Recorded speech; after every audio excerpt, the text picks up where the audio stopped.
మరొకసారి ఆయన సన్నిధిలో వీళ్ళంతా కూడుకొని ఆయన నామాన్ని కనపరచాలి. సజీవ లోకంలో మనల్ని మనకు వస్తుంది. అదేవిధంగా మన సమయం బట్టి వచ్చిన దేవాదేవునికి వీళ్ళైతే రెండు చెట్లు పైకి దేవునికి స్తోత్రాలు చెల్లిద్దాం. స్తోత్రం స్తోత్రం స్తోత్రం స్తోత్రం స్తోత్రం.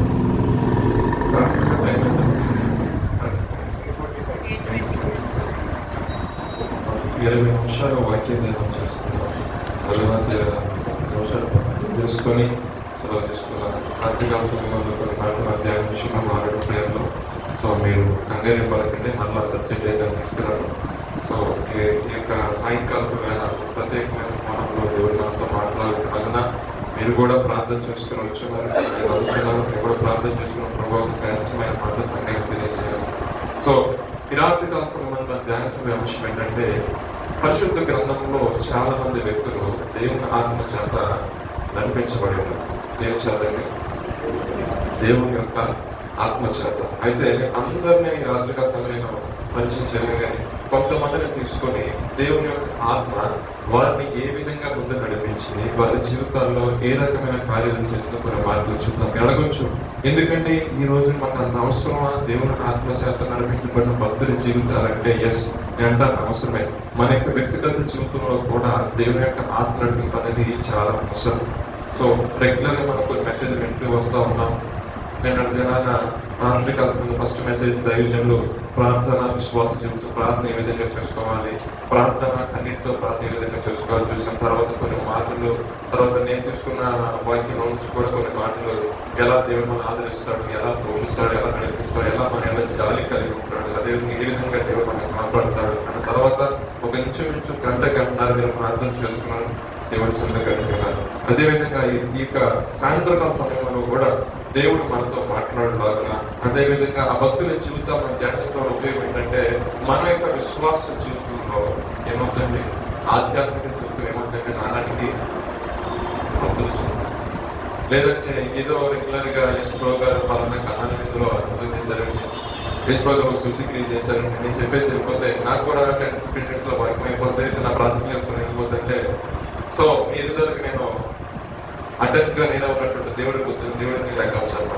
కాబట్టి ఏదైనప్పటికీ ప్రభు మనతో మాట్లాడడం కాక ప్రార్థన చేసుకున్నాం. పరిశుద్ధ జీవాధిపతి మీకు స్తుతులు స్తోత్రాలు చెల్లిస్తున్నాం. ఆయన ఈ సాయంకాలపు వేళ మరొక్కసారి మీ సన్నిధిలోకి రీతిగా కూడుకొని నామాన్ని మహిమపరచినట్లుగా, మీ నామాన్ని ఘనపరచినట్లుగా, స్థుతించినట్లుగా సజీవులకు నిర్మించిన విధానం బట్టి మీకు స్తుతులు చెల్లిస్తున్నాం. ఆయన నిజమే ఎక్కడ వారు మెచ్చిన వారు తండ్రి, మీదైనా ప్రేమచారం మీరు పిలిచి ఈ సంఘానికి మమ్మల్ని నాటికంటే ఈ యొక్క సాగుల ద్వారా మాతో మీరు మాట్లాడుతున్న మాటను బట్టి మీకు వందనాలు చెల్లిస్తున్నాం. ఆయన నలుపుత్రుడా నిలబడు, నీలో నేను మాట్లాడుతున్నాను ప్రభా. అయ్యా నువ్వు మాట్లాడితే ప్రభా నా తండ్రి చెదిరిపోయిన ఎముకలన్నీ కూడా ప్రభా సమకూర్చబడతాయి ప్రభా. అయ్యా నువ్వు మాట్లాడితే ప్రభా, అయా ఆ ఎముకలకి చర్మం అనేది ధరించబడుతుంది ప్రభా. నువ్వు మాట్లాడితే ప్రభా నరములు ప్రభా, అయ్యా నా తండ్రి సమస్తము ప్రభా శరీర భాగాలన్నీ కూడా మార్చబడతాయి ప్రభా. నువ్వు మాట్లాడితే ప్రభా వాటికి జీవం కలుగుతుంది తండ్రి. అయ్యా నన్ను మరుగుపరచని కొన్ని నిమిషము మీదైన శైలిలో మీదైన కోణంలో సంఘంతో మీరు మాట్లాడి ప్రభా, అయ్యా అతని సంఘాన్ని ప్రభా ధైర్యపరుస్తూ బలపరుస్తూ రమ్మని నజరేయుడైన యేసుక్రీస్తు వారి పరిశుద్ధమైన నామములో అడిగి పెట్టుకుని ప్రార్థిస్తున్నాము తండ్రి, ఆమేన్. యెషయా గ్రంథము 61వ అధ్యాయం మొదటి వాక్యం చదువుదాము.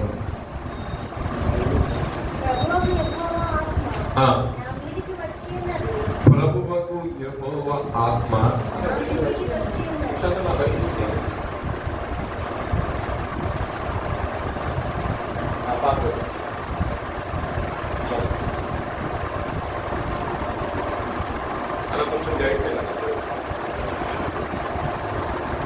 సో మీకు ముందుగానే చెప్పాను, వాక్యము మీకు అర్థం అవ్వాలన్నట్టుగా మాట చెప్పాను. ఏమని, దేవుని ఆత్మ చేత ఎవరైతే నడిపించబడి ఉన్నారో వారి జీవితాల్లో దేవుడు చేసిన మేలు ఈ రాత్రి కలిసిన ధ్యానం అవునా కదా. సో దాని కారణంగా ఇంకా సబ్జెక్ట్ స్టార్ట్ అవుతుంది. యెషయా గ్రంథము 61వ అధ్యాయం 1వ వాక్యం. ప్రభువుకు యెహోవా ఆత్మ నా మీదకి వచ్చి ఉన్నది, దీనులకు సువర్తమానం ప్రకటించుటకు యెహోవాను అభిషేకించును, నలిగిన హృదయము గల వారిని దృఢపరచుటకు, చెరలున్న వారికి విడుదలను. అక్కడ మీరు చూడాల్సిన పాయింట్ అంటే, దేవుని యొక్క ఆత్మ ఒకరి మీదకు వస్తే ఏం జరుగుతుందంటే వారు సువార్తను ప్రకటిస్తారు. అంతేకాకుండా ఇంకోటి ఏంటంటే నలిగిన హృదయం గల వారిని దృఢపరుస్తారు. మూడో పాయింట్ చూసినట్లయితే దుఃఖాక్రాంతులందరినీ కూడా ఓదారుస్తారు. ఈ 3 పాయింట్లు చూడండి.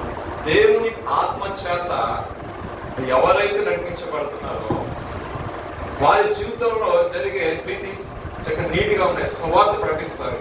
రెండోది ఏంటంటే నలిగిన హృదయం గల వారిని చూసి ఎప్పుడు చూసి ప్రార్థన చేస్తారు, ఎందుకు బాధ చెప్తారు, ఆశ్రయించుకోరు. వారిని విషయం ఆత్మీయ వారిని బలపరుస్తారు. అదే విధంగా దుఃఖాక్రాంతులను దుఃఖంలో ఉన్న వాళ్ళని చేస్తారంటే ఓదారుస్తారు. సరే బాగా చెప్పారు, ఎవరి జీవితం నెరవేర్చబడి నాకు ప్రూఫ్ గా ఉంటుంది. మామూలు కాదు కదా. లోకాసు వార్త కింద మనకు ఆయన పరిచయం అవుతారు. సుపరిచితులు అందరికీ యేసు ప్రభు వారు పరిచయం అవుతారు. అవునంటారు కదా. యేసు ప్రభు గారు యోహాను చేత బాప్తిసం తీసుకుని ఆయన బయటకు వస్తున్నప్పుడు ఆకాశం తెరబడి ఇదిగో నా ప్రియకుమారుడు ఇతని ఆనందించున్నాను అన్నప్పుడు పరిశుద్ధాత్మ ఎలా వచ్చిందని ఒక పావురం వలె చెప్పండి అంటారు. తర్వాత ఆయన అరణ్యంలోకి వెళ్ళి ఉపవాసం ఉండి ప్రార్థన చేసినప్పుడు పరిశుద్ధ గ్రంథం రాయబడిన మాట అంటే దేవుని యొక్క ఆత్మ అంట ఆయన్ని అరణ్యంలోనికి వెళ్ళిపోయి ఆ పరిచర్య కావాల్సిన మొత్తం కూడా దేవుడు ఏం చేశాడంటే నేర్పించాడు. ఆత్మ ద్వారా ఆత్మ గ్రహింపులు మొత్తం చూసుకుని ఆయన పరిచర్య స్టార్ట్ చేశాడు. స్టార్ట్ చేసిన తర్వాత జరిగిన అద్భుతాలు ఏంటండి? వేదలకు అంటే దీనులకు సువార్త పండించబడిందా లేదా? సువార్త అంటే ఏంటి?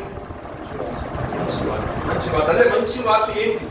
మీ దృష్టిలో సువార్త అంటే ఏంటి చెప్పండి. మీ దృష్టిలో సువార్త అంటే యేసు ప్రభు గారు రాకముందు కూడా సువార్త జరిగింది. ఎవరు చేశారు సువార్త? యోహాను గారు చేశారు. ఏం చెప్పారు ఆయన? పరలోక రాజ్యం సమీపంలో ఉంది, మారు మనసు పొంది బాప్తిసం తీసుకోండి. యేసు ప్రభు గారి సువార్తలో కూడా అదే చెప్పారు. అన్ని యొక్క పరలోక రాజ్యం సమీపం ఉంది, మీరు పరలోక రాజ్యం చేరాలంటే కొన్ని నియమాలు ఉన్నాయి. ఆ నియమాల ప్రకారం ఒక నియమం కలిగి మీరు పోరాటం చేస్తే మీరు జయ జీవితాన్ని చూస్తారు అని చెప్పారు. అంటే ఒక సువార్త, ఒక మంచి శుభవార్తని ఎవరు చేశారంటే అది వరకు ఎక్కడి వరకు సువార్త సార్? ధర్మశాస్త్రం అనుసరించే వాళ్ళు కేవలము ఆ ధర్మశాస్త్రానికి లోబడి కొంతమంది ఎవరైతే ఉన్నారో వాళ్ళకు మాత్రమే తెలుసు. నేను కొంచెం నీకు ఎక్స్ప్లెయిన్ చేయను ఈ విషయం. ధర్మశాస్త్రము ఎవరి కోసం రాబడింది? ఇశ్రాయేలు సర్వ సమాజం కోసం కదా. సో వాళ్ళకు ఒక ప్రత్యక్షత ఉంది. దేవుడు అంటే ఏంటి, దేవుడు అద్భుతం ఎలా చేశాడు, ఎలా సముద్రం ఎలా ఇచ్చాడు, యువతను ఏ విధంగా చేశాడు, సో అన్ని మెలకలు చేసుకుంటూ వచ్చి ఆయన ఏం చేసి ఒక ధర్మశాస్త్రం మోషే ద్వారా ఇవ్వడం జరిగింది. ఓకే, సో ఆ జనాంగానికి మాత్రమే దేవుడు అంటే ఏంటో, దేవుడి యొక్క ప్రత్యక్ష ఏ విధంగా ఉంటుందో, దేవుడు ఏ విధంగా మాట్లాడతాడో వాళ్ళకి మాత్రమే తెలుసు. మరి దేవుని సృష్టిలో అందరూ సమానంగా యూదులని, గ్రీసులని, సో అపోస్తులని పిలవడం ఎన్ని రకాలు ఏమి లేవు. అందరూ సమానంగా దేవుని దృష్టిలో. సో యేసు ప్రభు గారు వచ్చిన తర్వాత మీకే కాదు, నేను మీకు కూడా, అంటే ఎవరైతే దేవుడి వాక్యం పరంగా అందరూ ఎదురు చూస్తున్నారో, దేవుడి వాక్యం ఎవరికైతే తెలియదో వాళ్ళందరికీ కూడా సువార్త అనేది ప్రకటించడం జరిగింది. ఇక్కడ చూసినట్లయితే చాలా మంది ఒక ఉన్నత స్థాయిలో ఉన్న వ్యక్తులకి సువార్త ప్రకటించారు. ఇక్కడ సార్ టైం ఉంది కాబట్టి దేవుడు అందుకే ఏం చేశాడు? పేదలకు ప్రకటించేశాడు. ఈ పేదలకు ప్రకటించిన తర్వాత దేవుడికి ఆ పేదలకు దేవుడి కృపని కలిగించాడు. దేవుడు ఒక్కసారి కృపని కలిగిస్తే ఆశీర్వాదం ఏ విధంగా ఉంటుందండి? ఆ వ్యక్తికి ఈక్వల్ గా ఈ వ్యక్తిని తీసుకొచ్చేసాడు. దేవుడికి స్తోత్రం. హల్లెలూయా. ఇప్పుడు ఈ వ్యక్తి ఆలోచిస్తున్నాడు, ఒకప్పుడు వీడి ఉన్నాడు కదా, వీడి జీవితం ఇది కదా, ఒక పిల్లకున్నాడు కదా, ఇప్పుడేంటి ఇలాగా? అప్పుడు ఒక ఆలోచన అంటే జ్ఞాని తన జ్ఞానం బట్టి ఎప్పుడు అతిశయపడుతుంది, సమస్తం చేసిన దేవుని బట్టి అతిశయపడాలి. దేవుడు చేసిన విధానం అంటే అందరికి వచ్చిన అందరికి కూడా స్వార్థ పరిచర్య చేశాడు. అదేవిధంగా రోగాల చేత, బాధల చేత, దెయ్యాల చేత బాధింపబడిన వాళ్ళందరికీ కూడా నా దేవుడు ఏం చేశాడంటే నలిగిన వారిని, అంటే చూడండి యేసుప్రభు ఒక ఆయన ఇచ్చాడు, అయ్యా నా కుమారుడు ఆయన ఆత్మ పట్టినప్పుడు ఏమైపోతున్నాడు, ఇక్కడ నుంచి పారిపోయారు సమాధం తిరుగుకుండా వాడిని నలగొట్టుకుంటూ నీళ్లలోనూ అగ్నిలో పడుతున్నాడయ్యా అన్నప్పుడు యేసుప్రభు గారు ఒకేసారి గర్తించేసరికి చెవికి మోగ దెయ్యం ఆ కుమారుడికి ఇచ్చి, అంటే ఆ కుమారుడు యొక్క నలిగిపోతున్న స్థితిలో దేవుడు ఏం చేశారంటే విడుదల ప్రయత్నిస్తామంటారు కదా. దుఃఖించేవారు కొంతమంది రోగాలతో, నయంగా రోగాలతో, సమస్య చేత బాధపడుతున్న వారి విషయంలో కూడా నా దేవుడు ఏం చేశాడంటే దుఃఖించే వారిని ఏం చేశాడైనా దయచేశాడు. ఇవన్నీ ఎలాగ సాధ్యమని యేసుప్రభు గారి కంటే ఆయన ఆయన ఆది సంభూతుడైనప్పటికీ శరీరధారిగా ఈ భూమి మీదకి వచ్చాడు. తల్లిదండ్రులకు చేయాల్సిన పరిచర్య మొత్తం కూడా 30 సంవత్సరాల వరకు ఆయన చేశాడు.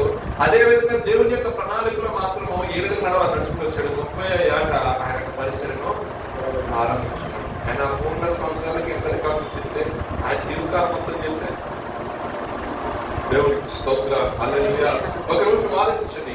అంటే ఆత్మ చూడండి, దేవుని యొక్క ఆత్మ ఏ విధంగా నడిపించిందండి? అనేకమైన అద్భుతాలు చేయడానికి, అనేకమైన ఆశ్చర్యమైన కార్యం చేయడానికి, అనేకమైన సూచికలు చేయడానికి ఆయన తన యొక్క జీవిత కాలంలో చూసినట్లయితే పగలంతా కూడా పరిచయం చేసేవాడు, రాత్రంతా కూడా ఆయన ప్రార్థన చేసేవాడు. ఎక్కడ కూడా ఆయన విశ్రాంతి తీసుకుంటే ఆయన కొంచెం సేపు వాడలో పడుకున్నందుకే సాధారణంగా చేసిన పని ఏంటి? సముద్రం లేకపోయింది అని అంటారు కదా, తుఫాను వచ్చేసి జస్ట్ ఆయన ఒక 2 నిమిషాల నిద్రపోలా జస్ట్ అక్కడ. అందుకే మన ఆలోచన దేవుడు కొరకుడు గమనించిన విషయం ఏంటంటే దేవుని ఆత్మ చేత ఆయన నడిపించబడి, అందుకే లాస్ట్ లో ఆయన సిలువలో మాట్లాడు, అంటే ఇదిగో ఆత్మ పెద్ద వ్యక్తి. ఆ ఆత్మ బట్టే కదా లోకంలో పడిపోకుండా, ఆశలో పడిపోకుండా, వ్యసనంలో పడిపోకుండా, అధికార వ్యాపారంలో పడిపోకుండా ఆయన నిగ్రహించుకున్నాడు. ఆ శక్తి వచ్చిందంటే దేని బట్టి? దేవుని యొక్క ఆత్మ బట్టి. అపోద వచ్చాడు, ఇదిగో నాకు మొక్కు, ఈ లోక రాజ్యాలను నీకు ఇస్తాను, లేదా ఇక్కడ నుంచి దూకు, ఈ దేవతలు నీకు ఎత్తుపడతాను, అనేక రకాల విషయాలు. వాడకి వెళ్ళిపోయి ఇక్కడ అవ్వట్లని చెప్పేసి ఈ శాస్త్రంలోనూ పరిశీలనలో దూడి మళ్ళీ అక్కడ ఒక సమస్య. ఎప్పుడు దొరుకుతారా? యేసులో వంటలో దొరుకుతారా? చంపేద్దాము. వృత్త నియమం తీసుకొచ్చేసాడు. ధర్మశాస్త్రం లేదంటాడు. ధర్మశాస్త్రం మూలంగా ఎవరు నీకు మందిగా తీర్చడంటున్నాడు. ఈయన ద్వారా అంటారు మొత్తం. ఈయన ఒక సంగతి ఏమి చూద్దామని అందరూ తెలుస్తుంది. కానీ దేవుడు కాబట్టి ప్రతి విషయంలో కూడా సంయోజనంగా ఆలోచించి ఆయన అలా వెళ్ళిపోయాడంట. తర్వాత ఎదుర్కోవడానికి కనపడేవాడు కాదు. దేవుని యొక్క ఆత్మలా వెళ్ళిపోతున్నాడు. దేవునికి ఆత్మచేత ఎవరైనా కనిపించబడుతుంది. ఇంకా మార్చి లోక సువార్త 4వ అధ్యాయం 18-19 వాక్యాలు ఒకసారి. ప్రభు ఆత్మ నా మీద ఉన్నది, బీదలకు సువార్త ప్రకటించుటకై ఆయన నన్ను అభిషేకించెను, చెరలోనున్న వారికి విడుదలను, గుడ్డి వారికి చూపును కలుగునని ప్రకటించుటకును, నలిగిన వారిని విడిపించుటకును, ప్రభు హితవస్త్రము ప్రకటించుటకును ఆయన నన్ను పంపి ఉన్నాడు అని వ్రాయబడిన చోటు ఆయనకు దొరికింది. ఆయన తీవ్రమైన వచ్చిన వాక్యం. ఎందుకంటే ఆయన సరే, అది కుల్పి లైన్లో లేదండి. 7వ అధ్యాయం 2వ వాక్యం చదవండి. లోక సువార్త, అదే లోక సువార్త 7వ అధ్యాయం 2వ వాక్యం.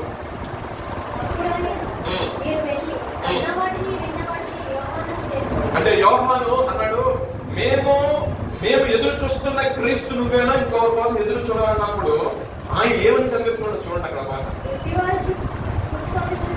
గుడ్డివారు చూపు పొందుతున్నారు, శుద్ధులగుచున్నారు,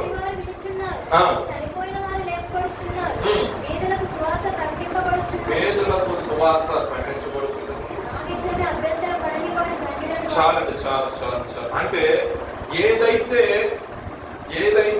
దేవుని యొక్క ప్రభు యొక్క ఆత్మ చేయగలరో ఆయన ఆత్మ చేత నడిపించబడుతున్నారు. కాబట్టి మీరు డౌట్ పడిన అవసరంలా.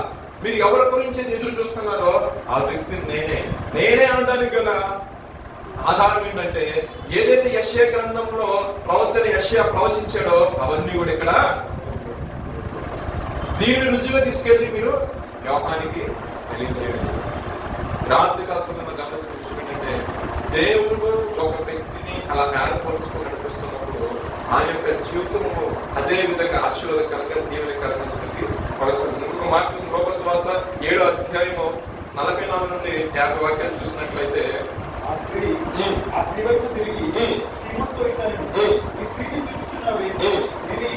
రాగా నీవు నా పాదములకు నిలియలేదు కానీ ఈమె తన కన్నీళ్లతో నా పాదములను తడిపి. చాలు ఇక్కడ చెప్పే పాయింట్ అంటే ఆయన దుఃఖాక్రాంతులను వాదార్చుతారంటారు చెప్పే పాయింట్ అనమాట. అంటే దేవుని ఆత్మచేత నడిపించిన వ్యక్తి ఆమె దుఃఖంతో ప్రభు దగ్గరకు వచ్చి కన్నీరు కారుస్తూ ఆ పాదాలు పడుతూ ఉన్నాడు. అయితే ఆయన అంటాడు, ఈ పాపాత్మ వయసు దగ్గరికి వచ్చింది అసలు బయటకు తీసేటప్పుడు నేను ఇంట్లోకి వచ్చినప్పుడు నువ్వు అదే విధంగా అప్పుడు ఆత్మీయంగా ఒకరు హత్తుకుంటారు. అది కూడా నువ్వు చేయలేదు. నా పాత్రను తమ కనీతో కడిగి నా పాత్ర దేవ విస్తారంగా చేసిన ప్రతి ఒక్క పాపం కూడా నేను క్షమించేసాను. నీకు రక్షణ అనుగ్రహించబడిన చెప్పాను. ఎందుకంటే నేను రాత్రి మీద చెప్పాను, ఒక వ్యక్తి యొక్క పాపం క్షమించబడినప్పుడే, ఆ పాపం తన నుంచి వెళ్ళిపోయినప్పుడే ఆశీర్వాదం అనేది తన యొక్క జీవితంలో స్టార్ట్ అవుతుంది. పాపము ఆశీర్వాదం ఎప్పుడు కూడా ఒకే నీరు ఉబ్బికే దాంట్లో మంచి నీరు చన్నీరు ఒకే దాంట్లో ఉందండి.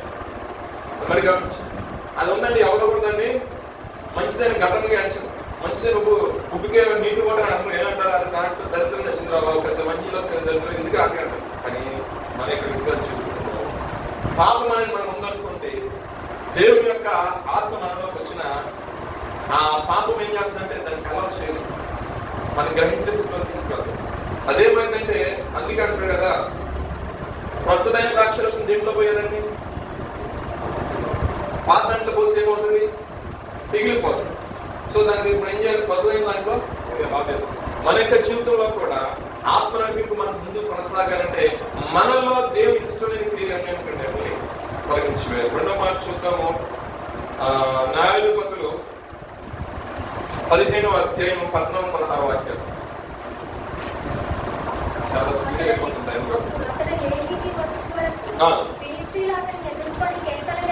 మనకు అందరూ తెలిసిన విషయమే, సంసోనుని బంధించి సంసోనుని ఏ రకంగా అయినా సరే నాశనం చేయాలి అని ఒక కార్యక్రమం పూనుకున్నారు. ఎవరంటే ఈ ఫిలిస్తీయులు. ఫిలిస్తీయులకు ఏంటంటే ఫిలిస్తీన్ సర్దార్లు అందరూ కూడా ఏదో ఒక రకంగా యోధావారి మీద మేము కూడా నిలబడి చేస్తున్నాం కదా, ఇంకా మా ఆధిపత్యాన్ని ఇంకొంచెం కొనసాగిద్దాం అనుకున్న ప్రతిసారి కూడా దేవుడికి ఏంటంటే వారి మీద ఆధిపత్యం చేయడానికి ఎవరికి పర్మిషన్ దేవుడికి ఇష్టం లేదు. సో అందుకోసమనే దేవుడు అయితే సంసోన్ని నిర్ణయించుకున్నాడు. సో సంసోన్ యొక్క జీవితంలో ఏదో ఒక చిన్న పొరపాటు వాళ్ళ నాన్నగారు చేసిన దాన్ని బట్టి ఆయన కొంచెం బాధతో బయటకు వస్తున్నప్పుడు ఒక సందర్భాలు జరిగిన తర్వాత ఆ సందర్భం ఫిలిస్తీయులకి నష్టాన్ని బాధ్యత చేసింది. వీళ్ళందరూ ఏం చేశారని ఎట్టి పరిస్థితిలో సంసోన్ని పట్టుకొని చంపాలి, ఆయన తీసేసామనుకో నెక్స్ట్ మనం ఇంకా యోధా వారి మీద ఇశ్రాయేలు వారి మీద మనం అధికారం చేయొచ్చు అన్న ఒక ఆలోచనలో ఉండిపోయారు. సో ఆ సమయంలో యోధా వారు చదువుతారు సంసోన్ని, అయ్యా వాళ్ళు మనకు పిలిస్తే మనకు అధికారులుగా ఉన్నారు కదా, నువ్వు చేస్తున్న దాన్ని బట్టి మాకు మరింత వీలు రాబోతుంది కదా, మనం ఏం చేయమంటారంటే నన్ను కట్టేసి శుభ్రంగా దగ్గర తీసుకెళ్తాను. కొత్తదైన జల్పునాతో సంసోన్ని బంధించి దగ్గరికి తీసుకుని వెళ్తున్నప్పుడు ఎప్పుడైతే ఫిలిస్తీయులు కనపడ్డారో దేవుని ఆత్మ అంట ఎవరు వచ్చింది, సంసోన్ మీద బలంగా వచ్చిందంట. బలంగా వచ్చేసరికి అక్కడే పచ్చిదైన గాలి దవడు దొరికిన దవడ పట్టుకొని ఇంచుమించు వ్యతిరేకంగా శత్రువైనటువంటి వారిని ఒక 1000 మంది ఆయన, అందుకే ఒక్కడు 1000 మంది తరమంటారు కదా, ఒక్కడు 1000 మంది ఎలా హతమార్చినట్టే సందర్భం. దేవుని యొక్క ఆత్మ ఎప్పుడైతే వచ్చిందో అక్కడ ఆ కట్టిన జనపనాలు చూసారా, అది అంట అగ్నిలాగా మండిపోయింది. ఆయనే దహించగే ఉన్నాడు. ఆయనకు మరొక పేరు ఏంటంటే దహించగే. దేవుని ఆత్మ ఎప్పుడైతే ఆయన మీదకి వచ్చిందో ఆయన ఏ తాళతో అయితే బంధించారో ఆ తాళ్ళన్నీ కూడా కాల్చేయబడిన పరిశుద్ధ గ్రంథంలో రాయబడి దేని వెంటనే అక్కడ దొరికిన పచ్చి దవడ తీసుకొని 1000 మందిని. ఎందుకంటే శత్రువు మీద బలం మనం పొందుకోవడం మన వల్ల కాదు, కానీ దేవుని యొక్క బలము మనం పొందుకున్నాం. దేవుని యొక్క ఆత్మ బలం మనం ఉందనుకోండి, అక్కడ శత్రువులను పిలిస్తేనే కాదు, కానీ మనం ఎదుర్కొన్న సమస్య ఏదైనా కావచ్చు, వ్యక్తిగత జీవితంలో ఉన్న సమస్య ఏదైనా కావచ్చు. చాలా మంది చెప్తూ ఉంటారు, ఇలా పరిస్థితి ఎలా ఉందన్నా, ఇలా ట్రై చేసాము, ఇలా జాబ్ కోసం ట్రై చేసాము, ఇలా అవ్వలేదు, కానీ మళ్ళా ట్రై చేయాలంటే మాకు ధైర్యం సరిపోవడం లేదు, ఆ శక్తి సరిపోవడం లేదు, మళ్ళీ మేము ఆ ఇంటర్వ్యూలో అవుతామంటా లేదంటారా. కొంతమంది ఆ బిజినెస్ స్టార్ట్ చేసి చాలా లాస్ అయ్యాము, మళ్ళా స్టార్ట్ చేస్తే అంటే శత్రువైన వాడి వల్ల ఏముంది వీళ్ళకి, దానికి శత్రువు అనుకుని వారి వల్ల ఏమైనా ఒక భయం ఉంది. అదే దేవుని ఆత్మ చేత ప్రేరేపించబడి దేవుని ఆత్మ చేత నడిపించబడ్డాం అనుకోండి, ఆ సమస్య నీకు సమస్యగా ఎందుకంటే ఆ సమయం వచ్చినప్పుడు ఆ జ్ఞానాన్ని దేవుడు ఇస్తాడు. అందుకే కదా మీరు అధికారుల దగ్గరికి సమాజ మందిరంలోకి వెళ్ళినప్పుడు లేదా సభల దగ్గర రాజుల దగ్గర తీర్చబడినప్పుడు ఆ సమయం ముందు మీరు ఏం మాట్లాడాలో అది మీకు తెలియదు, కానీ పరిశుద్ధాత్మే. అందుకంటే ఎంత తెలుగు ఎలా మార్చేసేవాడు అంటాడు కదా రాజు. అగ్రిప్ప రాజైనా ఇంత త్వరగా నువ్వు క్రైస్తవుడు ఎలా మార్చాలనుకుంటున్నావా పోలా? సింపుల్ గా, చాలా సింపుల్ గా ఇంత నీటిగా చెప్పేసి రెండు నువ్వు క్రైస్తవులు మార్చాలని చూసావంటారు. అంటే అది మార్చాలంటే ఆ యొక్క వాక్శక్తి కాదండి, మనిషి యొక్క జ్ఞానం కాదు, దేవుని యొక్క ఆత్మ నడిపి ఆ విధంగా ఉంటుంది. దేవుని యొక్క ఆత్మ చేత మాట్లాడుతున్న వ్యక్తి యొక్క మాట్లాడిన హృదయంగా స్పందిస్తే లోపల వచ్చి పాపాన్ని ఒప్పింపజేస్తుంది, దేవునికి దగ్గరగా చేస్తుంది. దేవునికి స్తోత్రం, హల్లెలూయా. ఇక శత్రువులు ఉన్న వారందరూ కూడా మౌనంగా ఉన్నాడు, అధికారులు విన్నట్టే విన్నాడు. ఎప్పుడైతే శత్రువు ఎదుర్కొంటున్నాడో దేవుని యొక్క ఆత్మ బహు బలంగా ఆయనకు వచ్చినప్పుడు శత్రువుని అతను మాత్రం ఒక మాట శత్రువు మొదటి సమయంలో గ్రంథము 10వ అధ్యాయము 6వ వాక్యం.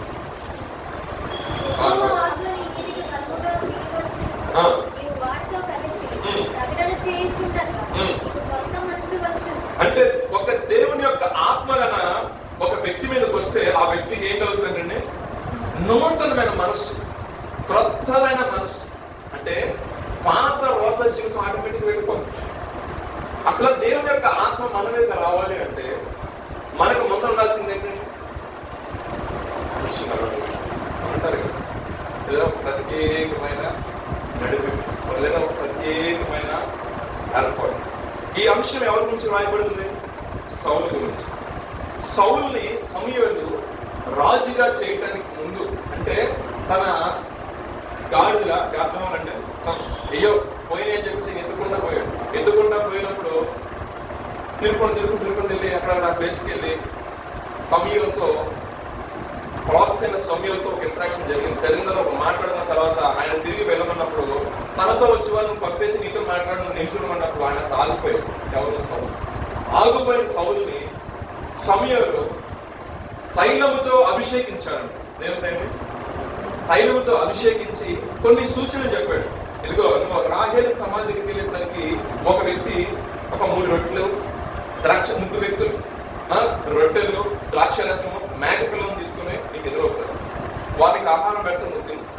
నెక్స్ట్ కొంచెం దూరం వెళ్ళిన తర్వాత కొంతమంది వస్తారు నీ మార్గం వచ్చి వాళ్ళతో మాట్లాడు. నీ యొక్క గర్భంలో దొరికినాయి, నీ తండ్రి నీ విషయం ఆలోచిస్తున్నాడు, అయ్యేసరి గాలిలో పోయి నా కొడుకు ఏమైపోయాడు, నీ తండ్రి చాలా చింతకాంతుడు అయ్యా అని చెప్పి కొంతమంది చెప్తారు. ఈ 2వ సూచన. 3వ చెప్పింది అంటే ఎప్పుడైతే నువ్వు నీ యొక్క నగరానికి సమీపంగా వెళ్తావో అక్కడ ఏం జరుగుతుందంటే ప్రవక్తలు అందరూ కూడా పైనుంచి దిగి వస్తూ ఉంటారు. దిగి వస్తున్న సందర్భంలో సరమండ సితారతో అందరూ వాయిద్యం ఆడుతూ ఉంటారు. ఆ వాయిద్యాల సందడిలో దేవుని యొక్క ఆత్మ నీ మీద దిగుతుంది. దేవుని యొక్క ఆత్మ నీ మీద దిగినప్పుడు నీకు క్రొత్త మనసు కలుగుతుంది అని చెప్పేసి అక్కడ నుంచి ఈ సమయం ప్రవక్త సౌలు గారిని పంపించడం జరిగింది. పంపించిన తర్వాత ఏదైతే ఆయన చెప్పారో యాజ్టీస్ గా జరిగింది. ఎప్పుడైతే ఆ మార్గం గుండా ఆ కరెక్ట్గా ప్రవక్తలు ఎదుర్కొనే సమయం, అంటే దైవ సేవకులు ఎదుర్కొంటే వాళ్ళు వస్తున్న సమయం ఏర్పడిందో సరళ సితారతో జనులందరూ కేకలు వేస్తున్నప్పుడు వెంటనే దేవుని యొక్క ఆత్మ సౌలు మీదకి దిగొచ్చిన తర్వాత ఈయన అప్పుడు దాకా దేవుడి గురించి ధ్యానం ఉందో నాకు తెలియదు, కానీ ఈ అభిషేకం చూసారా, ఈ అభిషేకం ఒక పవర్ఫుల్ ఉంటాయి. వెంటనే దేవుని యొక్క ఆత్మ ఈయన ప్రవచించిన తర్వాత దేవుడు అతనికి క్రొత్త మనసు జాత్యం సింపుల్కి వచ్చేసరికి దేవుడు అతనికి క్రొత్త మనసు ఇచ్చాడు. చూడండి, ఒక క్రొత్త మనసు ఇవ్వకుండా అదే పాత ఆలోచన చేతుంటే ఇశ్రాయేలు సర్వ సమాజాన్ని లీడ్ చేయించిన విషయం కాదు. ఎందుకని అభిషేకించాడు? ఎవరికి రాజుగా ఉండడానికి అభిషేకించాడు? ఇశ్రాయేలు ప్రజలకు దేవుడు తన ప్రజల పైన ఒక అధిపతిగా, ఒక రాజుగా ఉండడానికి ఒక వ్యక్తిని నియమించాలంటే ఆ నియమంలో చూడండి ఒక అభిషేకం ఉంది, ఒక ఆత్మ నడిపింపు ఉంది. మనము కూడా మన వ్యక్తిగత జీవితాల్లో చూసుకోవాల్సిన విషయం ఏంటంటే దేవుడు సన్నిధికి వస్తున్నాము, మన మనస్సు మారిన, మన ఆలోచన మానే, మన క్రియలు మానే. అంటే ఇక్కడ చూడండి, ఆ అభిషేకం అంటే ఒక ఎగ్జాంపుల్ ఒక రక్షణ తీసుకున్నాం. ఆ రక్షణ తీసుకున్నాం అనుకోండి, బాప్తిస్మం పొందిన తర్వాత పరిశుద్ధాత్మ అనే వరాన్ని మనము పొందుకోవాలి. పరిశుద్ధాత్మను నమ్మని కొన్ని సంఘాలు, ఆ సంఘాలు మీరు వెళ్ళకంటే మానేసి కొన్ని సంఘాలు నమ్మం. కొన్ని సంఘాలు ప్రవచనాల గురించి మాట్లాడితే వెలుగా చూస్తారు. కొన్ని సంఘస్థులు ఏం చేస్తారంటే మనిషి మాట్లాడుతుంటే పిచ్చి వెళ్తారు. భాషలతో మాట్లాడేవాడు. మనుషులందరికి అర్థమయ్యే భాష ఒక భాష, కానీ ఎవరికి అర్థం కాని భాష మాట్లాడడం మన దేవుడితో మాట్లాడే. సో నెక్స్ట్ పాయింట్ మనం ఆలోచన. సరే, విషయం ఏంటంటే మనము రక్షణ తీసుకున్న తర్వాత మనం ఏం చేయాలంటే మన యొక్క జీవితాన్ని మార్చుకోవాలి. అంటే దైవ చిత్తానుసారమైన దుఃఖం మనకేం కలిగేస్తుంది? మారు మనసు కలిగేస్తుంది. మారు మనసు పొందిన తర్వాత మనం బాప్తిసం తీసుకోవాలి. బాప్తిసం తీసుకున్న తర్వాత పరిశుద్ధాత్మ కొరకు ఎదురు చూడాలి. ఆ పరిశుద్ధాత్మ నీలో వచ్చిన తర్వాత నీకు కొత్త జీవితం, కొత్త నగరు, కొత్త తలంపు, కొత్త ఆలోచన చేత ఎన్నడూ వెళ్ళని నూతనమైన మార్గంలో ప్రభు నిన్ను నడిపిస్తాడు. ఒక మాట చూద్దాం. సంఖ్యాకాండం 11:25. సమయం అయిపోయింది. ఇంకా 3 పాయింట్స్. సరే, మరొక వచ్చారు. సంఖ్యాకాండం 11:25. యెహోవా మేఘములో దిగి అతనితో మాట్లాడి, మరొకసారి చదవన్నమాట, అతని మీద వచ్చిన ఆత్మను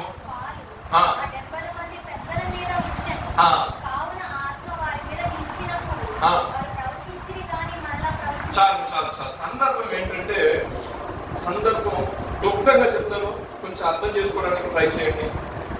దేవాతి దేవుడి దగ్గర ఒక అప్లికేషన్ ఫైల్ చేశారు ఇస్రాయేల్ సర్వసమాజం. ఆ అధ్యాయం స్టార్టింగ్ లో ఉంది. ఏంటంటే పెద్ద విషయం ఏం కాదు, మాకు ఆకలి వేస్తుంది, మాకు మాంసం పెట్టు, అంతే. సబ్జెక్ట్ ఏం లేదు. దీని విషయంలో సనిగేలు, దీని విషయంలో దేవుడు చేయడేమో అనుకున్నారు అంతే. అలా జరిగిన సందర్భంలో దేవాతి దేవుడు, యెహోవా దేవుడు వచ్చి మోషేతో మాట్లాడుతున్నారు. మోషే, నేను నా ప్రజలకి నేను బలమైన ఆహారం పెడదాం అనుకుంటున్నాను. 1 రోజు కాదు, 2 రోజులు కాదు, 10 రోజులు కాదు, 20 రోజులు కాదు, నెల రోజులు. ఇదే మాట అసలు అక్కడ నేను ఇప్పుడు ఏదైతే మాట్లాడానో మీరు ఇంట్లో చదువుకుండా అదే పైన చదువుకుంటే 1 రోజు కాదు, 2 రోజులు కాదు, వారం కాదు, 10 రోజులు కాదు, 20 రోజులు కాదు, 1 నెల రోజులు వారు నాసిగా రాదు తిని తిని తిని వాళ్ళ ముక్కులోంచి నోట్లోంచి వాళ్ళకి అసెంబ్లీ అందరూ పెడతారు. వాళ్ళ మాసం పాస్టర్ గారిది సంఘం, రైట్? క్లియర్ అవ్వచ్చు. మాస్టర్ గారి సంఘం 5 నిమిషం నేను మోసం మీకు అర్థమే కారణం చెప్తాను. ఆయన సంఘానికి భోజనం పెడతా అన్నప్పుడు నాకెందుకు ఓవరాక్షన్ కాకపోతే పాస్టర్ గారికి చెప్పచ్చు కదా. 1 రోజు కాదా, 2 రోజులు కాదా, 3 రోజులు కాదు, 4 రోజులు పెడతాను, మాంసం పెడతాను. సముద్రంలో మొత్తం తీసుకొచ్చిన 6 లక్షల మంది ఉన్నారు. అయ్యారు, మీకు అర్థం కావట్లా. సంఘానికి మీకు మధ్యలో నేనున్నా, ఏమన్నా తేడా వచ్చిందనుకో పచ్చడైపోయింది ఎవరు.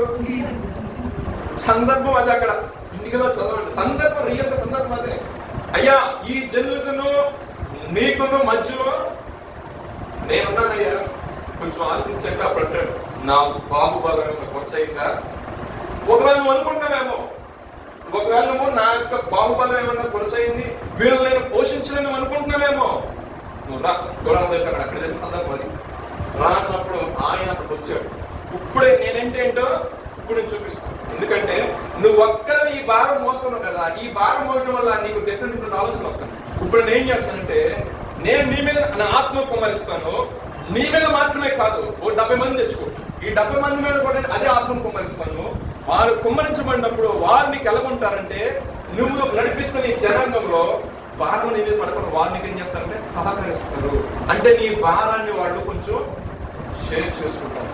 సందర్భం ఆ సమయంలో దేవాతి దేవుడు వాళ్ళందరికీ మోషే చెప్తాడు, బయటకు వచ్చి చెప్పారు, సరేనంటే బాబు మీరు ఇప్పుడు దాకా బాధపడతారు కాబట్టి ఆ మాంసం మీరు పెడతారంటే ఎలా మీరు తినంటే అని చెప్పిన తర్వాత దేవుడు వచ్చేసాడు. దిగి ఆయన యొక్క ఆత్మ మోషే గారి మీద వస్తుంది. అదే సమపాలన ఆత్మ. ఒక 70 మంది లిస్ట్ ఇచ్చారండి. చూడండి, అసలు ఈ 70 మంది లిస్ట్ లో 68 మంది అటెండ్ అయ్యారు. మిగతా 2 పాలింట్లో ఉండిపోయారు. కానీ దేవుని దగ్గర లిస్ట్ ఆ లిస్టు ప్రకారం ఆత్మకు రావాలి కదా. 68 మంది వరకే దేవుని యొక్క ఆత్మ వచ్చింది. వాళ్ళు ప్రవచిస్తున్నారు, వాళ్ళు మాట్లాడుతున్నారు దేవుని ఆత్మ చేత. మిగతా 2 ఉన్నారు కదా, ఆ పేర్లు కూడా మన గ్రంథం లిఖించబడి కదా, అంటే లిస్టు పిటిషన్ ఫైల్ చేశారు కదా. వాళ్ళు పాలెంలో ఉన్నా సరే వాళ్ళ మీద కూడా దేవుని యొక్క ఆత్మ కుమ్మరించబడింది. గుడారం అక్కడ ఉంది, పాలెం అక్కడ ఉంది, చాలా దూరం, మధ్యలో చాలా గల్పం. అంటే ఒక దైవ చెప్పు, వీళ్ళు నమ్మకస్తులు ప్రభా, వీళ్ళు నమ్మకంగా పరిచయం చేస్తున్నారు, వీళ్ళ విషయంలో ఆలోచించు అని ఒక్కసారికి నీ విషయం ఒకసారి ఫైట్ చేశావు అనుకోండి, నువ్వు ఎక్కడున్నా, అమెరికాలో ఉన్నా, ఆస్ట్రేలియాలో ఉన్నా, న్యూజిలాండ్లో ఎక్కడున్నా సరే ఆయన ఆశీర్వాదం నడిపి మోషే ఎంతో నమ్మకత్వంగా మీకన్నా అధ్యయనం తర్వాత కూడా చిన్న డిస్కషన్ జరుగుతుంది. మోషే అంటే నా ఇల్లంతా నమ్మకమైన వ్యక్తి, చాలా మంచి మాట. అంటే ఒక నమ్మకమైన వ్యక్తి వచ్చి వీళ్ళు నమ్మదగిన వారు ఈ 70 మంది ఆత్మ గమనించి అన్నప్పుడు 60 మంది ఒక కేవలం కూర్చున్న మీద మాత్రమే కాదు, ఆ గొడవలం చుట్టూ 60 మంది ఇక వచ్చిన 60 మంది వచ్చారు కదా అని వాళ్ళ మీద గమనించారంట. ఇచ్చిన ఎవరైతే మిస్ అయిపోయిన ఇద్దరి మీద కూడా దేవుని ఆత్మ గమనించారు. అక్కడ నుంచి వాడు పరిగెత్తుకుంటూ వచ్చాడు ఎవరి దగ్గరికి? మోషే దగ్గరికి వచ్చి చెప్పిన మాట ఏంటంటే, ఎక్కడ మాత్రమే కాదు అక్కడ ఇద్దరు ప్రాప్ చేస్తున్నారు అన్నప్పుడు పక్కన చేతి నీళ్ళు పోసి ఎమోషనల్ మూసుకుంటారు. కొంతమంది వారసులు అంటారు పక్కన అంటారు, వాళ్ళు నువ్వు శపించారు. మోషే అంటాడు, ఎందుకు కూడా అంత రోషం తెచ్చుకున్నా, కంగారు పడతాను ఎందుకు? దేవుడి యొక్క ప్రణాళిక నువ్వు వ్యతిరేకంగా వెళ్ళదు. అందరూ కూడా ప్రవక్తలు అవ్వాలని దేవుడి ఉద్దేశం ఉన్నప్పుడు, అందరి మీద కూడా ఆత్మ గమనించుకొని దేవుడి ఉద్దేశం ఉన్నప్పుడు నువ్వెందుకు అడ్డుపడతావు? నా మీద ఉన్న ప్రేమ బట్టి అడ్డుకోవాలి కానీ నువ్వు మూసుకున్నావు అంతే. చూడండి, ఇక్కడ కూడా ఆ వ్యక్తికి కూడా బాధ కలిగించాల. నా మీద అధిక ప్రేమ వచ్చింది నాకు అంటున్నావు కానీ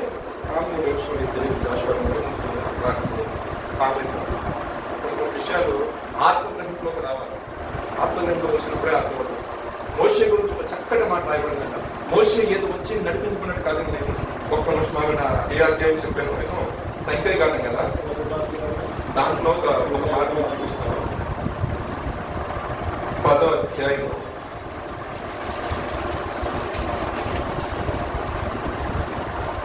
మోషే గురించి ఒక మాట రాయబడింది. 7వ వాక్యం చదవండి, 12-7వ వాక్యం. అతను నా ఇల్లంతటిలో నమ్మకమైన వాడు. అది అందరూ తెలిసింది. ఇప్పుడు ఇంకో 2 పాయింట్ చూడండి.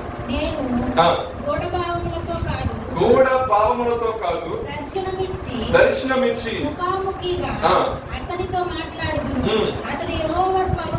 కొంచెం నిదానించదాం. అతడు యెహోవా స్వరూపమును చాలా దేవుని యొక్క స్వరూపాన్ని ఎలా చూస్తున్నట్టండి, నిదానించి పెద్ద పెద్ద హడాలు జరుగుతున్నట్టు దేవుడు మాట్లాడతాడు. తయ్యని గాలి వచ్చేసి ఓ జూమ్ మన చిన్నప్పుడు, నా చిన్నప్పుడు టీవీలో బ్లాక్ అండ్ టీవీలో ఉన్నప్పుడు దేవుడు ప్రత్యక్షం కావాలంటే మెరుపు గురువులు అన్ని అప్పుడు దేవుడు మాట్లాడతాడు. అని పరిశుద్ధ గ్రంథం దేవుడు అంట దేవునికి స్తోత్రం. నిదానం కోసం హడావుడి ఓ అంతే ఇంత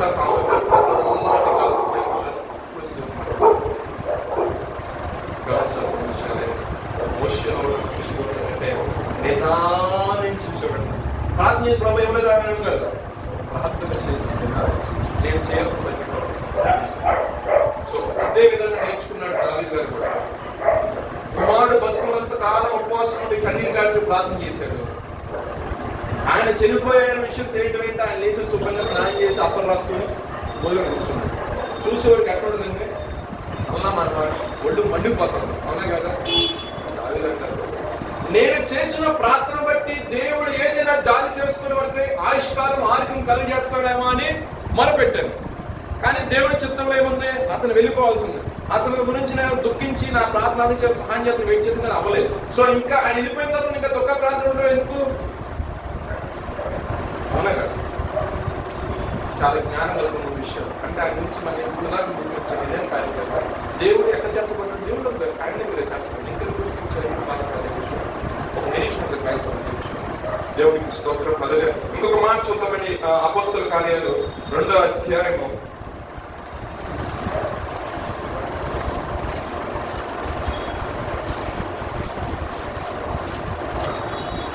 'సో మీకు అర్థమైంది కదా మోషే విషయంలో అంటే అందుకంటే అక్కడ వచ్చి చేసేవాడు వాక్యం చెప్పేవాడి మీద దేవుడు ఏ ఆత్మ నటింపజేస్తాడో సంఘం మీద కూడా అదే ఆత్మ అది చేస్తూ ఉంటుంది. వాళ్ళ కోసం మీరు ఎక్కువ ప్రార్థన చేసిన బాధ్యత కూడా దేవుడు మీకే పెట్టాడు. మీరు ఆ యొక్క విషయాన్ని గమనించారు.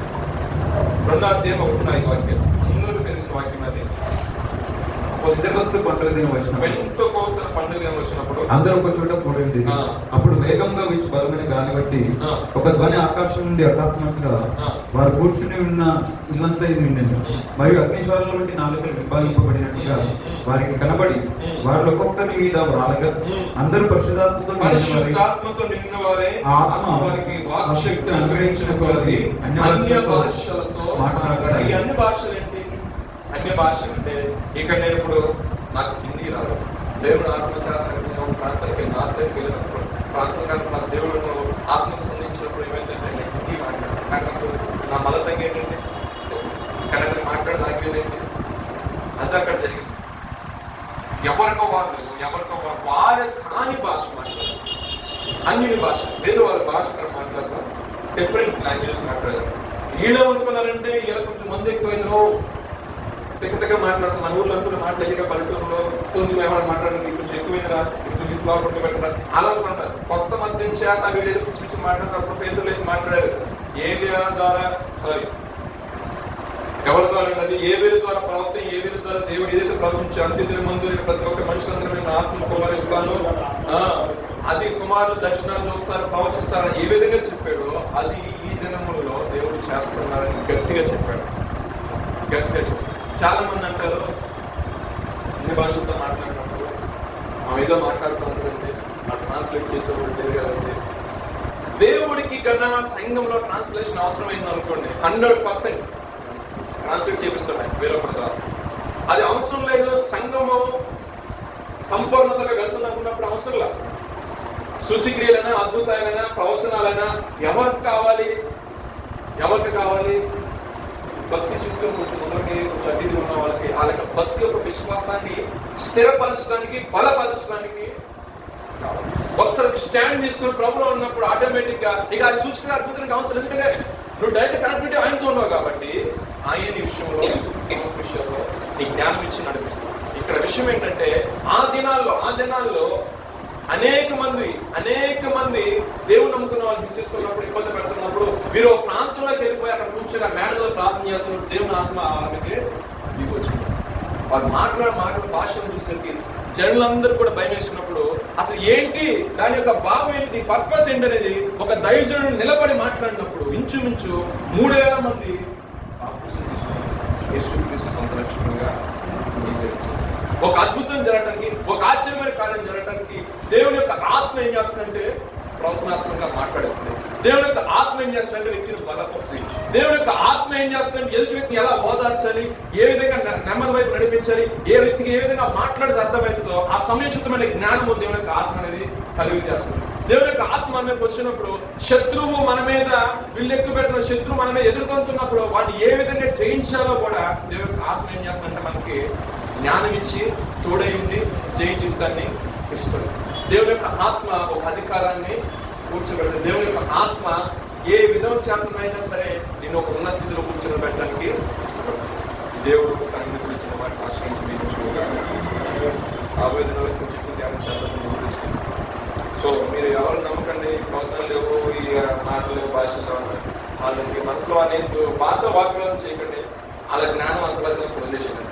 ఏంటంటే వాళ్ళ జ్ఞానం అంతవరకే మూర్ఖమైన తర్క వివాదాలకు ప్రార్థించండి. వ్యక్తిగతంగా ప్రార్థన చేస్తున్నప్పుడు నేను నా పర్సనల్గా అనిపిస్తున్నా దేవుని ఆత్మ చేత మీరు సంధించబడతారు. సంధించబడినప్పుడు ఆత్మతో మాట్లాడతారు. ఆ ఆత్మ మనం ప్రార్థన చేసి చేసి చేసి ఆటోమేటిక్ గా ఒక్కసారి ఆ స్పిరిచువల్ వెళ్ళేసరికి ఆ ఆత్మ ఏం చేస్తుందంటే ఆ భాషలో మాట్లాడతారు. ఆ అనుభవంలోకి సంఘం వెళ్ళాలని ఎంత ఆశపడుతుంది. కాబట్టి మీరు కూడా వ్యక్తిగతంగా ప్రార్థన చేసుకోండి. విన్నారు దేవుడు ఏ విధంగా నడిపించున్నాడు, దేవుడు ఏ విధంగా ఆదరించాడు, ప్రవచిస్తారు, అదేవిధంగా ఆదరిస్తారు, అదేవిధంగా నలుగురి వారిని సువార్త ప్రకటిస్తారు, ఇంకా ఇబ్బందికరమైన పరిస్థితుల నుంచి విడుదల కలిగజేస్తారు, జయ జీవితం దేవుడిస్తాడు. అదేవిధంగా ఏంటంటే భాషలతో మాట్లాడే ఆ వరం కూడా ఆత్మ ద్వారా మీకు కలుగుతుంది. కాబట్టి మీరు మీకే వ్యక్తిగతంగా మీరు ప్రభుత్వ నన్ను కూడా పరిస్థితి నడిపించారు, మీ జ్ఞానం చదివించారు. ఎవరు ఒక 2 నిమిషాలు ప్రార్థన చేసుకుని సర్విస్తారు. సహోదరి ప్రశ్నలు క్లుప్తంగా చిన్న ప్రార్థన చేసుకుంటాం. ఇవ్వబడిన సమయం బట్టి ప్రతి ఒక్కరు వ్యక్తిగతంగా ప్రార్థన చేసుకుంటాం.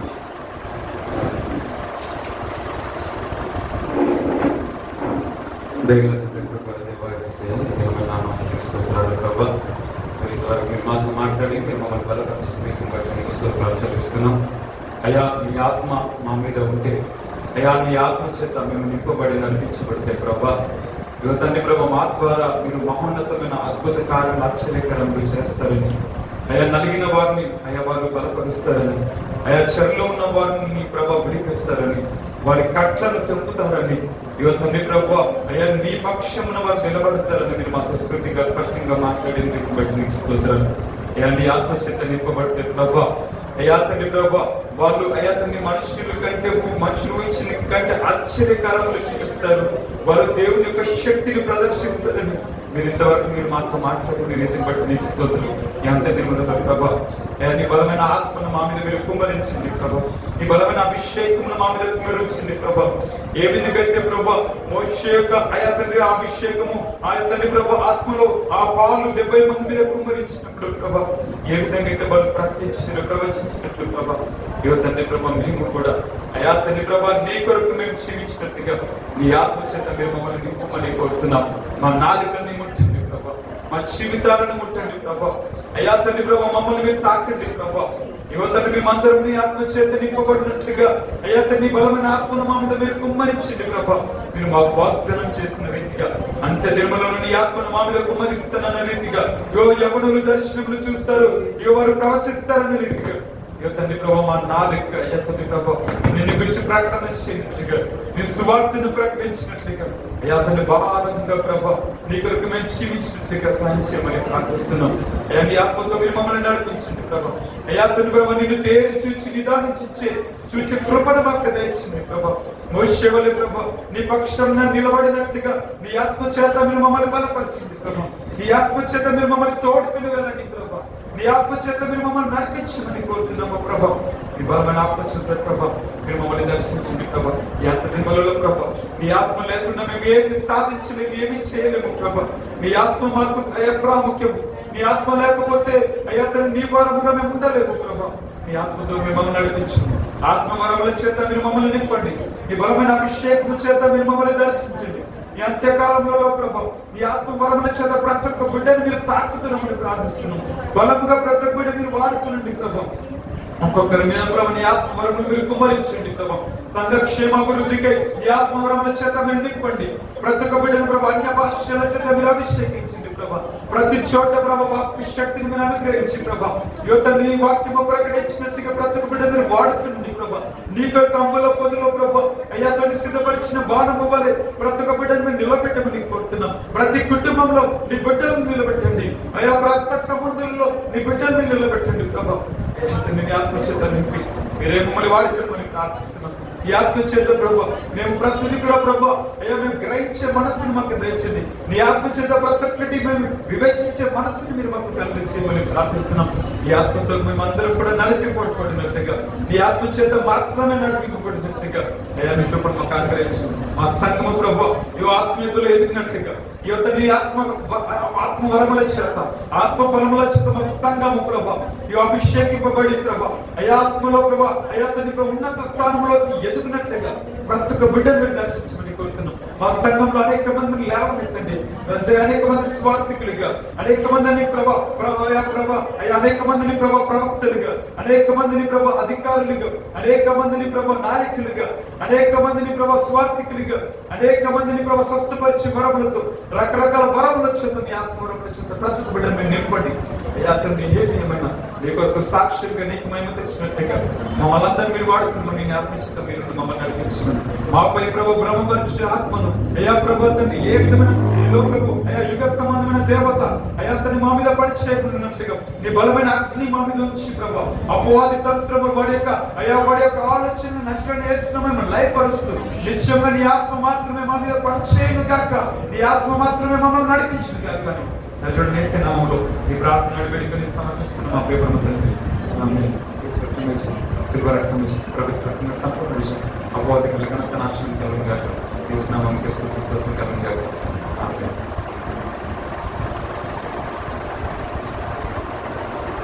ప్రభు పేరిట మీ అందరికీ వందనాలు.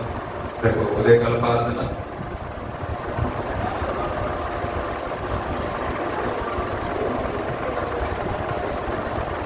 రేపు ఉదయకాల ప్రార్థన